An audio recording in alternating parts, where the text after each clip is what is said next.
All right, the next component then is making this connection without overload, and I love that we've used that word because, um, well, I guess drowning underwater was too strong of a reference. So without overload is a nicer way of saying that. But come on, we feel that so often, and it's really unfair and goes without saying it's unproductive. But we've got to, if we're going to establish our way and we're going to align everybody on what matters, etc., we got to give them a chance to perform, and we've got to put them in a place to succeed. And unfortunately, the environments and the cultures that we perform in sometimes don't allow us to do that. So that's going to be another part of our focus is let's create the right type of working environment so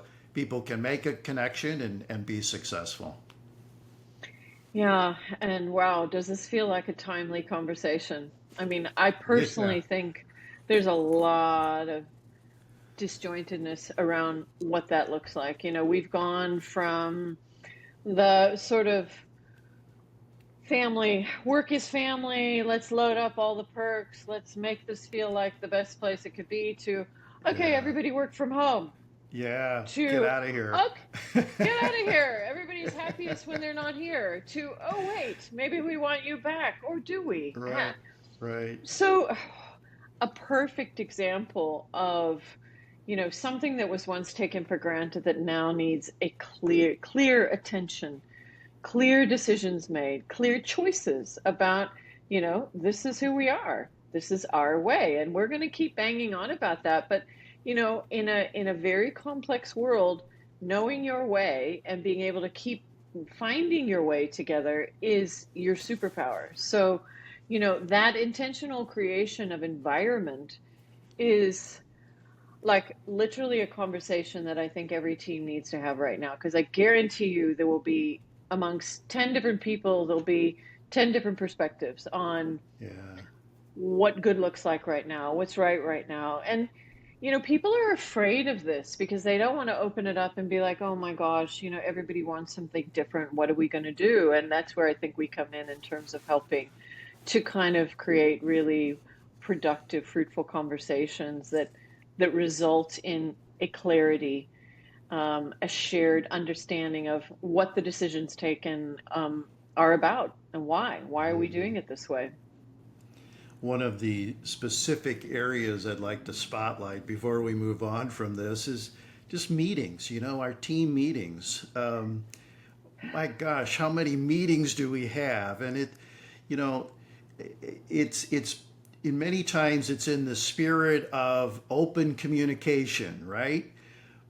But in actuality, it's the least productive thing we could be doing. And Yeah. so I think the whole dynamic around meetings that you're involved in at a senior level, the meetings that you have with your direct reports, I think that's a specific example of this overload that we're referring to, and I think it's something that our clients could count on improving because it is so detrimental to success.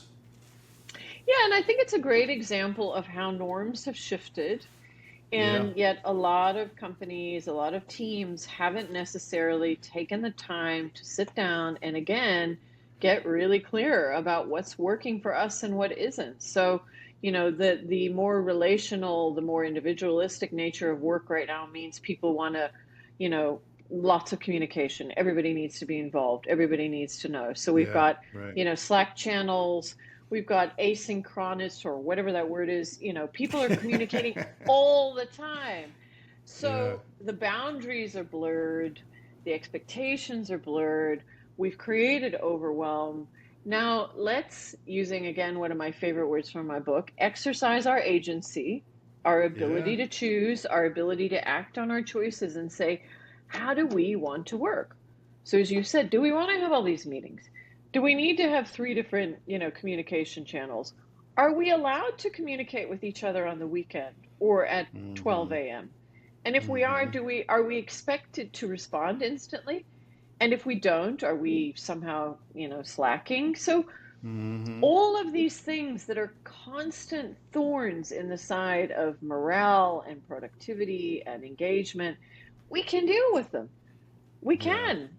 It's not beyond us to be, clear and explicit about what our way of communicating is, what our way of meeting is, and then stick to it and see what happens, adapting as we go. Because undoubtedly, when you start to try and make these shifts, things happen along the way. But yeah, to me, this is like potentially pain point number one for a lot of people.